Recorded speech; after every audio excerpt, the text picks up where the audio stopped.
खुलुमबाय एसबी बड' निउज चेनेलाव नोंथांमोनखौ गासैखौबो बरायबाय आं सिबिरानि ब्रह्म सानसेनि खौरां नायनो मोजां मोनग्रा गासै रायजो राजा नोंथांमोनखौ आंनि एसबी बड' निउज चेनेलाव गिबियावनो बरायग्रोनानै लाबाय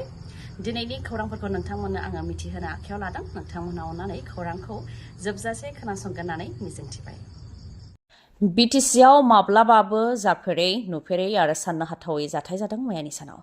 जेन जेट बायदि लाइमोनफोरा BTC सेक्रेटारियेटखौ दखल खालामदों आरो बुफाय बुसि खालामदों मोनद' हारिनो एसटि होनो नागिरनायनि हेंथायै बड'लेण्ड इउनिभार्सिटि CIT आरो गुबुन गुबुन कलेजनि फरायसाफोरा बड'लेण्ड इउनिभार्सिटिनिफ्राय BTC सेक्रेटारियेटसिम धरना होनाय हाबाफारि लादोंमोन गिबियाव धरनाया गोजोनै जादोंमोन नाथाय उनाव धरनाया हिंसायारि महर लादों लाइमोनफोरा सेक्रेटारियेटनि गेटजों हाबनानै खोरखिनि ग्लास बुफाय बुसि खालामदों सदरनि चेयारखौ उल्थां फाल्थां खालामदों गोजौनि बिल्डिंनिफ्राय चेयारफोरखौ गारहरदों बेबायदिनो मोनसे थासारि सोमजिहोदों 24 घन्टानि गेजेराव हाग्रामा महिलारिया NOC हरनायखौ बोखांनानै लाफिननांगौ आरो आसाम सरकारा मोनद' हारिनो एसटि होनो जि थांखि लादों बेखौ बोखांनानै लानो नांगौ बेनो लाइमोनफोरनि दाबि आरो बेनि थाखाय क'क्राझार जिल्लानि DC आरो SP नोबो गोसोखां बिलाइ गथायदों लाइमोनफोरा जुदि लाइमोनफोरनि दाबिखौ मानियाब्ला बेनिख्रुइ गोख्रोंसिन धरना लागोन होननानैबो फोरमायथियो लाइमोनफोरा जाथाय जानायनि उनाव BPFनि MLA दुर्गा दास बर'नि खेंफोरथि सैथोखौ जाहाथे लाइमोनफोरा मिथिनानै लायो बेनि थाखाय खावलायो दुर्गा दास बर'आ सोरबा मिसलिड खौरां फोसावनाय आरो सोरनिबा थुलुंगा होनायाव बे जादों जोंनि BTCनि गोजोनखौ सिफायनो नाजादों होननानै फोरमायथियो दुर्गा दास बर'आ नाथाय सोमावसारग्रा लाइमोनफोरा सैथोखौ मिथिनानै लानाया गाहाम होननानैबो फोरमायथियो BTC सेक्रेटारियेटआव जेब्ला हिंसायारि जाथाय जादोंमोन बै समाव मोनद' हारिनो एसटि होनायनि जि रिपर्ट बे रिपर्टखौ जमा होनायानो जायाखैमोन बै समाव आसाम केबिनेटआव सावरायालासे आरो नायबिजिरालासे रिपर्टखौ जमा होनाय जादोंमोन थिग बेबादिनो एसेम्ब्लियावबो सावरायालासे आरो नायबिजिरालासे रिपर्टखौ जमा होनाय जादों जायनाखि बै समाव सावरायनायानो जायाखैमोन अब्ला रिपर्टआव मा दं मा गैया बेखौ रावबो मिथियामोन बे समावनो BTCआव हिंसायारि जाथाय जादों होननानै फोरमायथियो बिथाङा बेनि अनगायैबो एसटि होनायनि जि आयदा बेयो BTC सोरखारनि नङा BTC सोरखारनियाव जेबो गोहो गैया आसाम सोरखाराबो रिकमेन्ड होनायनि अनगा बांद्राय गोहो गैया जि खालामो भारत सोरखारासो खालामो होननानै बुंथियो बिथाङा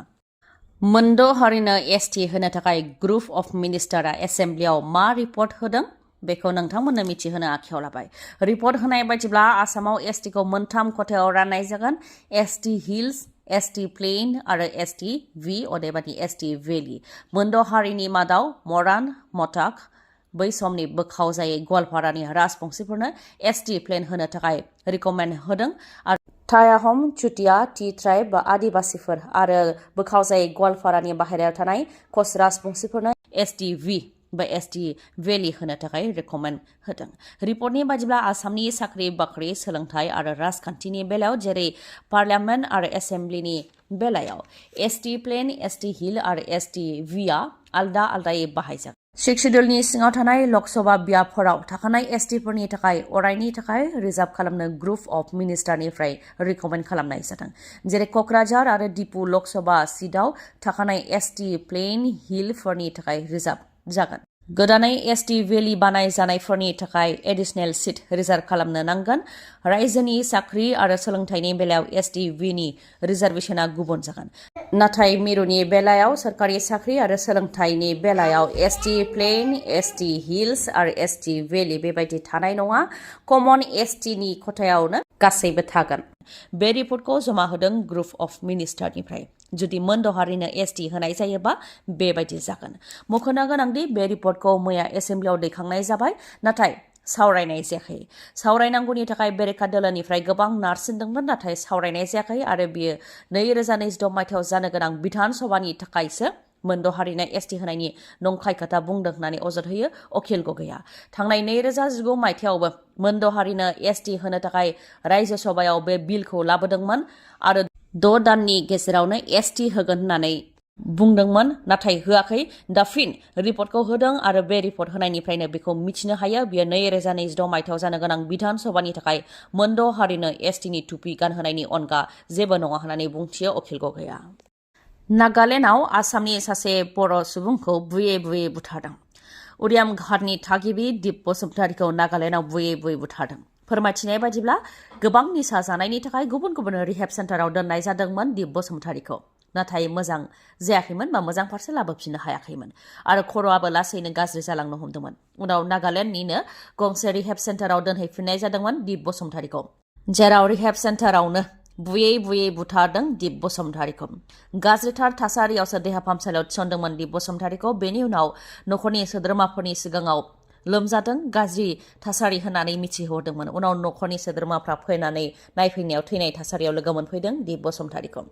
सीसीटीवी फुटेजनिफ्राय बेखौनो मिथिनो मोन्दों दिप बसुमतारीखौ रिहेब सेन्टारावनो गाज्रियै बुग्लिनानै गाज्रि जोखोम खालामनाय जादोंमोन, जायनि थाखाय दिप बसुमतारीया जिउ खोमानो गोनां जादों। दा नखरनि सुबुंफोरा बिजिरनाय नागिरदों।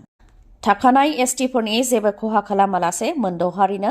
एसटि होनायाव जेंना गैया। बेयो जोंनि दैदेनगिरिफोरनि खुगा खुगा सोलिबोनाय राव। बिटिसि सोरखाराव थानाय बा थायै दोलोनियाबो बे एखे रावानो। इउपिपिएलआ जेब्ला बिटिसि सोरखाराव दंमोन बै समाव इउपिपिएलनि दैदेनगिरिफोरा बेबायदि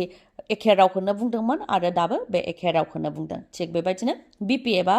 जेब्ला सोरखाराव गैयामोन आरो दा सोरखाराव फैबाय, बिथांमोननि दैदेनगिरिफोरनि रावाबो सोलायाखै। मोनद' हारिनो एसटि होनायनि थाखाय बिला पासआनो जायाखै, खालि रिपर्टखौल' दैखांनाय जादों। बे खोथाखौ फोरमायथि इउपिपिएलनि एमएलए लरेन्स इस्लारि बिथाङा। आरो थाखानाय एसटिनि जेबो खहा खालामालासे मोनद' हारिनो एसटि होनो नांगौ होननानै बिथांमोनहा दाबि खालामबोदों आरो जोंबो बेबायदियैनो बुंबोदों, जाहाथे थाखानाय एसटिफोरनि जेबो खहा खालामालासे मोनद' हारिनो एसटि होनो थाखाय भारत सरकार आरो आसाम सरकारा थांखि लायो। बिनि थाखाय जोंबो बुंबोदों होननानै बुंथियो लरेन्स इस्लारि बिथाङा। ओजोंहाय बिपिएफनि एमएलएनियाबो बे एखे रावानो। बेराफारसेथिं बिटिसि सेक्रेटारियेटखौ बुफाय बुसि खालामनाय जाथायखौ लानानै इउपिपिएलनि गाहाय बा बिटिसिनि बारग' गाहाय प्रमद बर'आ गोजोन लाखिनो थाखाय खावलायदों। बिटिसि सेक्रेटारियेटआ जोंनि जोहोलावजोफोरनि बावसोमनायजोंसो मोननो हानाय होननानै बुंथियो, बेनिखायनो गोजोनखौ लाखिनो थाखाय खावलायो प्रमद बर' बिथाङा।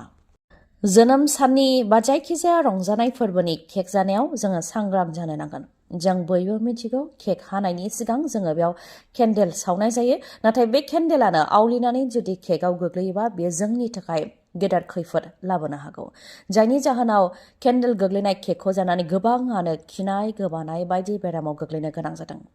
थिग बेबायदिनो जोनोम साननि रंजानाय फोरबोआव बिस मोनजाफ्लांनानै सासे बर' सुबुङा जिउ खोमानो गोनां जादों आरो साद'खौ देहा फाहामसालियाव थिसननो गोनां जादों। बाक्सानि बागानपारानि सिमलाबारि गामियाव जानो मोन्दों बे जाथाया। जोनोम सान फालिनाय फोरबोआव जानाय आदार जानायाव बिस मोनजाफ्लांनानै रहन बर' मुंनि सुबुङा जिउ खोमानो गोनां जादों आरो गुबुन साद'आ देहा फाहामसालियाव फाहामथाय लानो गोनां जादों। बिथांमोनहा बबे जानायाव बिस मोनजानाय बे दासिमबो रोखा जायाखै, नाथाय केक जानाय समावबो जों सांग्रां जानो नांगोन। मानोना केकआव सावनाय जि केन्डेल बा ममबाथि बियो आवलिनानै जुदि केकआव गोग्लैयोबा आरो बेखौ जुदि जों गोरोन्थियै मोनजाफ्लाङोबा बेबो जोंनि थाखाय गिथावना महर लाबोनो हागौ। खौरांखौ जोबजासे नायनायनि थाखाय आंनि गोसो गोरबोनिफ्राय रोजा रोजा खुलुमनायखौ जासिहरनाय थाबाय। गाबोननि समाव आरोबाव जों बेबायदिनो गोदान खौरांजों लोगोसे लोगो मोनफिनगोनखौ मिजिंथिबाय। गोजोन्थों।